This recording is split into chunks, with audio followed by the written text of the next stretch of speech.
Hola, amantes de la medianoche. Desde la penumbra les traigo una recopilación de relatos de terror. Así que prepárense para ellos. Primera historia, el tren fantasma. Era una noche fría de invierno cuando Alejandro llegó a la estación de trenes abandonada en las afueras de la ciudad. Había perdido el último tren de regreso a casa después de una larga jornada de trabajo y no tenía más opción que esperar hasta el amanecer. La estación, vieja y descuidada, parecía sacada de otra época. Las luces parpadeaban débilmente y el viento silbaba entre los rieles oxidados. Alejandro se sentó en un banco de madera, abrigándose con su chaqueta, y encendió un cigarrillo para calmar los nervios. Fue entonces cuando lo escuchó, un sonido lejano, como el eco de un tren acercándose. Se levantó, confundido. No había más trenes programados para esa noche. Miró hacia ambos lados de la vía, pero solo vio oscuridad. El sonido se hizo más fuerte, más cercano, hasta que finalmente un tren apareció en la distancia. Era un tren antiguo, de un diseño que Alejandro no había visto nunca. Sus vagones eran de madera oscura, con ventanas empañadas, y una aura inquietante que lo hacía aparecer fuera de aquel lugar, en aquel mundo moderno. El tren se detuvo frente a él, con un chirrido metálico. Las puertas se abrieron lentamente, como si lo invitaran a subir. Alejandro dudó. No había conductor, ni nadie más en la estación, pero el frío era insoportable, y la idea de pasar la noche en aquel lugar desolado lo impulsó a tomar una decisión. Subió al tren. El interior era aún más extraño. Los asientos estaban vacíos y el aire olía a humedad y madera vieja. Las luces del tren parpadeaban intermitentemente, creando sombras que parecían moverse por sí solas. Alejandro se sentó cerca de una ventana, intentando ignorar la sensación de que algo no estaba bien. El tren comenzó a moverse, suavemente al principio, pero pronto ganó velocidad. Miró por la ventana, esperaba ver el paisaje familiar de la ciudad, pero en su lugar solo vio oscuridad. No había luces, ni edificios, ni siquiera estrellas en el cielo. Era como si el tren estuviera atravesando un vacío infinito. De repente, las luces del tren se apagaron por completo, sumiéndolo en la oscuridad. Alejandro sintió un escalofrío recorrer su espalda. Escuchó pasos en el pasillo, lentos y deliberados, acercándose a él. Intentó levantarse, pero una fuerza invisible lo mantuvo en su asiento. Los pasos se detuvieron justo detrás de él. Podía sentir una presencia fría y opresiva, respirando en su nuca. ¿Quién está ahí?, preguntó, tratando de mantener la calma. No hubo respuesta, pero las luces del tren volvieron a encenderse, revelando algo que lo dejó paralizado. El tren estaba ahora lleno de pasajeros, personas sentadas en los asientos, mirándolo fijamente con ojos vacíos. Sus rostros eran pálidos, casi traslúcidos, y sus ropas parecían sacadas de otra época. Nadie hablaba, nadie se movía, solo lo observaban, como si esperaran algo de él. Alejandro intentó levantarse de nuevo, pero esta vez las manos de los pasajeros lo sujetaron. Eran frías como hielo, y su agarre era implacable. «¡Déjenme ir!», suplicó, pero las caras a su alrededor no mostraron ninguna emoción. El tren continuó avanzando, y Alejandro comenzó a notar algo más aterrador. Las ventanas ya no mostraban oscuridad, sino imágenes distorsionadas de su propia vida. Momentos de su infancia, recuerdos olvidados, escenas que no reconocía, pero que le causaban un dolor profundo. Era como si el tren estuviera sacando a luz todas sus peores memorias. De repente, una voz resonó en el vagón, grave y antinatural. «¡Nunca llegarás a tu destino!». Alejandro sintió que el pánico lo consumía. Luchó con todas sus fuerzas, pero las manos de los pasajeros lo mantenían inmóvil. El tren comenzó a acelerar, y las imágenes en las ventanas se volvieron más caóticas, más aterradoras. Finalmente, todo se detuvo. Las luces se apagaron de nuevo, y Alejandro se encontró solo en la oscuridad. Cuando las luces volvieron, estaba de pie, en medio de una estación desconocida. El tren había desaparecido, y a su alrededor solo había un paisaje desolado y gris. No había señales de vida, ni sonidos, ni rastro de la civilización. Alejandro comenzó a caminar, buscando una salida, pero pronto se dio cuenta de que estaba atrapado en un lugar que no pertenecía a su mundo. Cada paso que daba lo llevaba más lejos de la realidad, más cerca de algo que no podía comprender. Nunca volvió a casa. A veces, en las noches más oscuras, los viajeros que pasan por la estación abandonada juran ver una figura solitaria en los andenes, esperando un tren que nunca llega. Y si te acercas lo suficiente, Puedes escuchar un susurro en el viento. Nunca llegarás a tu destino. Siguiente historia. El abrigo que nunca debiste usar. Todo comenzó en un mercado de pulgas, uno de esos lugares llenos de objetos viejos y olvidados, donde el tiempo parecía haberse detenido. Sofía, una joven estudiante de arte, estaba buscando algo único, algo que le inspirara para su próximo proyecto. Fue entonces cuando lo vio, un abrigo antiguo colgado en un rincón oscuro. Era de lana gruesa, de un color verde oscuro que parecía haber perdido su brillo con los años, pero había algo en él, algo que la atrajo de inmediato. ¿Cuánto por el abrigo?, preguntó al vendedor, un hombre mayor con ojos cansados y una sonrisa inquietante. Para ti, $20, respondió el hombre, sin apartar la mirada de ella. Pero te advierto, ese abrigo tiene historia. Sofía sonrió, pensando que era solo una táctica para vender. Pagó sin hacer más preguntas y se llevó el abrigo a casa. Esa misma noche, decidió probárselo. Le quedaba perfecto, como si hubiera sido hecho especialmente para ella. Pero en cuanto se lo puso, sintió algo extraño, un frío que no provenía del exterior, sino de dentro del abrigo mismo. Lo ignoró, atribuyéndolo a su imaginación. Al día siguiente, Sofía salió a la calle con el abrigo puesto. Notó que la gente la miraba de manera extraña, como si estuvieran incómodos en su presencia. En el café donde solía trabajar, su jefe le dijo: «Ese abrigo no te queda bien, parece que no eres tú». Sofía se rió, pero la observación le quedó rondando en la cabeza. Esa noche, mientras estaba en su apartamento, comenzó a notar cosas raras. Los objetos en su habitación parecían moverse levemente, como si alguien los hubiera tocado.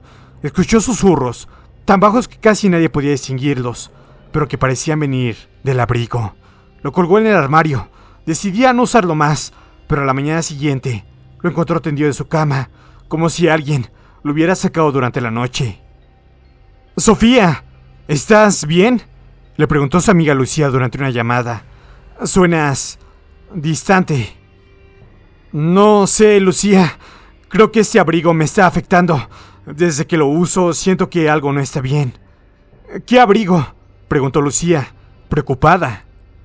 Sofía le contó todo, desde el mercado de pulgas hasta los susurros y las miradas extrañas. Lucía le sugirió que se deshiciera de él, pero Sofía no podía. Cada vez que intentaba dejarlo en una caja de donaciones o tirarlo a la basura, el abrigo siempre regresaba. Era como si estuviera atado a ella. Una noche, Sofía decidió investigar. Buscó en internet y encontró un artículo sobre un sastre que había vivido en la ciudad décadas atrás. El hombre era conocido por crear prendas únicas, pero también por su obsesión con la vida eterna. Según el artículo, el sastre creía que podía transferir su esencia a través de sus creaciones. Sofía sintió un escalofrío al leerlo. ¿Es posible que el abrigo fuera una de esas creaciones? Esa misma noche, tuvo un sueño vívido. Estaba en un taller oscuro, rodeada de maniquís sin rostro. En el centro de la habitación, un hombre mayor cosía con hilos negros, sus manos moviéndose rápidamente. De repente, el hombre levantó la cabeza y la miró fijamente. «Eres perfecta», susurró. «Tú serás mi próxima obra». Sofía despertó sobresaltada, sudando frío. El abrigo estaba en su cama, como si lo hubiera estado observando mientras dormía.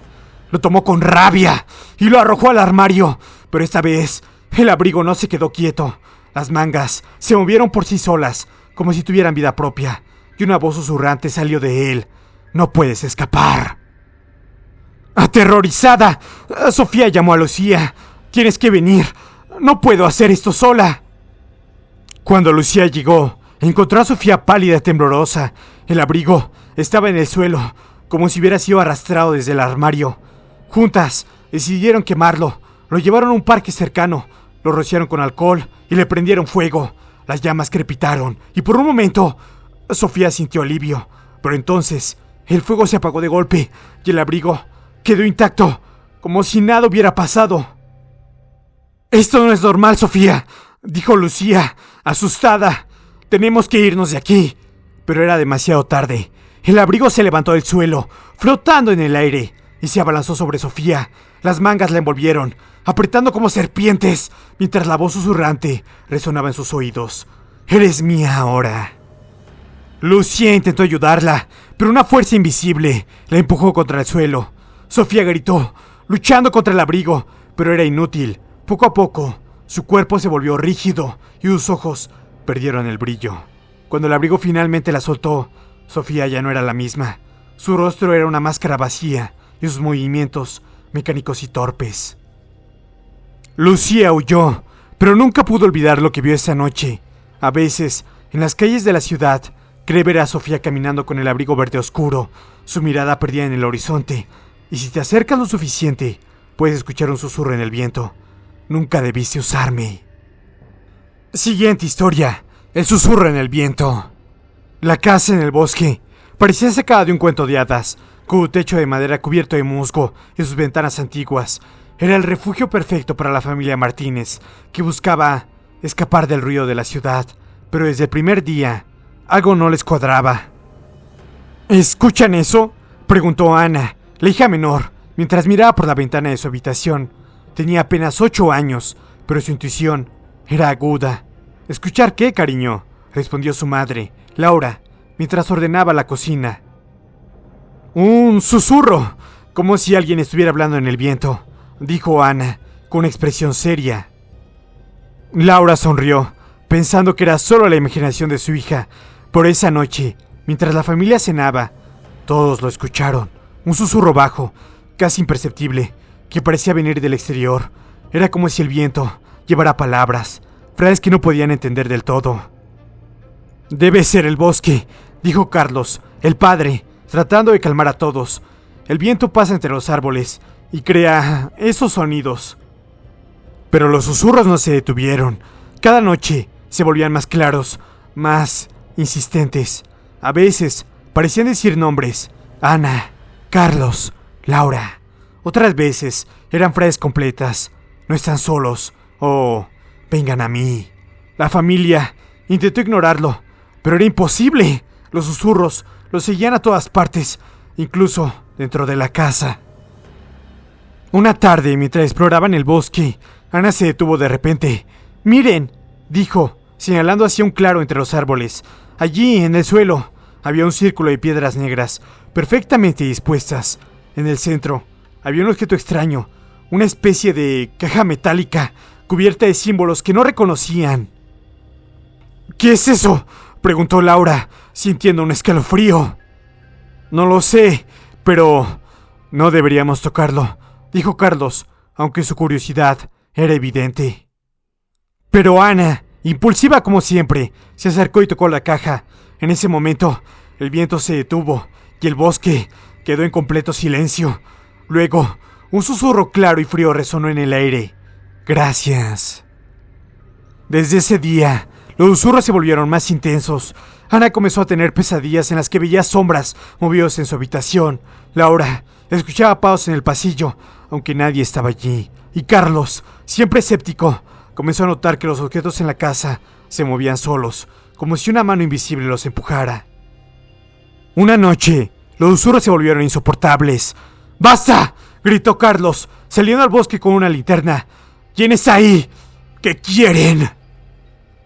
El viento respondió con una ráfaga fría que casi lo derribó. Entre los árboles, vio algo que lo dejó paralizado. Una figura alta y delgada, con un rostro que no podía distinguir, observándolo desde la oscuridad. La figura levantó una mano, y Carlos sintió que algo lo jalaba hacia el bosque. Luchó con todas sus fuerzas, pero la figura era demasiado poderosa. Laura y Ana lo encontraron horas después, tirado en el suelo, temblando y murmurando incoherencias. «No podemos quedarnos aquí», dijo Laura, decidida. «Algo en este lugar nos quiere hacer daño». Pero era demasiado tarde. Esa noche, los susurros se convirtieron en gritos, las paredes de la casa crujían y las sombras parecían cobrar vida. Ana, en un estado de trance, salió de su habitación y caminó hacia el bosque. Laura y Carlos la siguieron, pero cuando llegaron al círculo de piedras, la encontraron de pie en el centro, con la caja metálica en las manos. «¡Ana! ¡No!», suplicó Laura, pero su hija no la escuchó. Con una sonrisa vacía, Ana abrió la caja.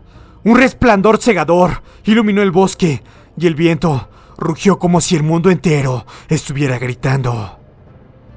Cuando la luz se desvaneció, Ana ya no estaba. Solo quedaba la caja, cerrada de nuevo, y un susurro en el viento que decía: uno de ustedes ya es mío. Laura y Carlos buscaron a Ana por días, pero no encontraron rastro de ella. Finalmente, decidieron abandonar la casa, pero los susurros los siguieron. Donde quiera que iban, el viento llevaba la voz de Ana, susurrando: mamá, papá, estoy aquí. Ahora, viven en una ciudad lejana, pero cada noche, cuando el viento sopla, escuchan el susurro y saben que, tarde o temprano, el bosque los reclamará a ellos también. ¡Oh, pero qué historias! Gracias por compartir la noche conmigo. Los espero en la próxima penumbra de medianoche. Hasta luego, que descansen bien.